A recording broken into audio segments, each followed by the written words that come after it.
banyak sekali pasangan muda yang menunda, bahkan gagal memiliki rumah yang pertama karena satu hal, yaitu overthinking, kebanyakan mikir. Nah, sebenarnya untuk memiliki rumah yang pertama, kamu cukup tahu langkah-langkahnya terlebih dahulu. Di video saya kali ini, saya akan share, saya akan berbagi bagaimana langkah-langkah untuk memiliki rumah yang pertama. Yuk, kita ikuti.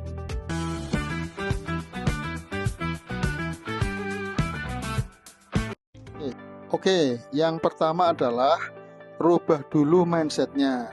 Ini banyak orang yang berpikir bahwa rumah itu adalah beban, sesuatu yang harus dibayar dengan nilai yang tinggi. Padahal rumah itu justru aset. Rumah bukan cuma tempat tinggal, tapi investasi yang untuk masa depan. Nilainya setiap tahun juga naik dan bisa diwariskan. Bahkan bisa jadi jaminan untuk dipinjamkan ke bank kalau suatu saat kita butuh modal untuk usaha atau untuk kebutuhan anak sekolah. Jadi jangan tunggu mapan dulu baru beli rumah, tapi beli rumah dulu supaya termotivasi untuk mapan. Berikutnya langkah yang kedua. Yang kedua adalah hitung kemampuan finansial. Ya, sebenarnya kalau kita ambil rumah KPR, itu cara ngitungnya simple, sederhana. 30% dari penghasilan kita. Ya, jadi misalkan kita nih suami istri, penghasilan 5 juta per bulan. Nah, maka 30% dari 5 juta itu kurang lebih 1,5 juta.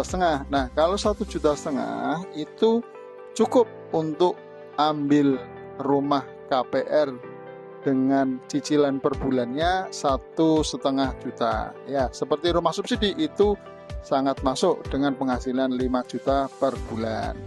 Jadi fokusnya jangan ke rumahnya ya, tapi fokusnya ke kemampuan bayarnya. Yang ketiga, pilih lokasi yang tepat. Artinya apa? Artinya rumah pertama itu nggak harus di tengah kota ya. Yang penting aksesnya bagus, fasilitas umum dekat, dan lingkungan aman.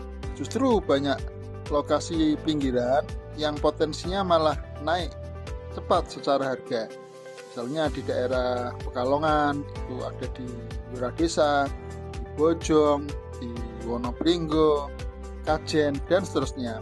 Masih banyak kok perumahan subsidi yang aksesnya mudah, tapi harganya terjangkau. Ingat ya, sahabat properti, rumah pertama itu batu loncatan, bukan rumah selamanya. Bisa jadi kalian 3 tahun, 5 tahun lagi gajinya naik, jabatannya naik, terus kemudian punya uang yang lebih, terus milih rumah yang kedua dan ketiga. Oke, langkah yang keempat adalah siapkan dana awal.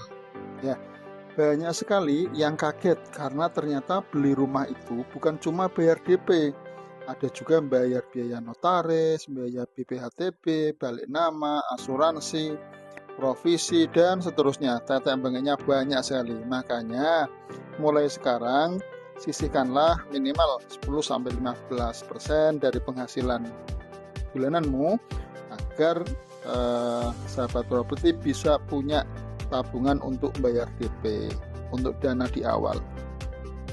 Dan yang terakhir adalah sudah lakukan sekarang juga, jangan menunggu sempurna. Nah, ini banyak pasangan yang gagal punya rumah karena menunggu ideal dulu, menunggu gajinya naik, menunggu cicilan lunas, menunggu dapat lokasi yang strategis, rumahnya gede. Nah, padahal kalau kita nunggu terus, harga rumah akan naik duluan. Yang penting mulai saja dulu. Rumah pertama boleh kecil, tapi kan bisa jadi awal yang besar untuk masa depan. Nah, apalagi sahabat properti, nggak usah mikir ya, nggak usah kebanyakan mikir. Saya doakan semoga dengan langkah-langkah tadi, sahabat properti akan segera memiliki rumah impian yang pertama. Terima kasih, sampai jumpa. Assalamualaikum warahmatullahi wabarakatuh.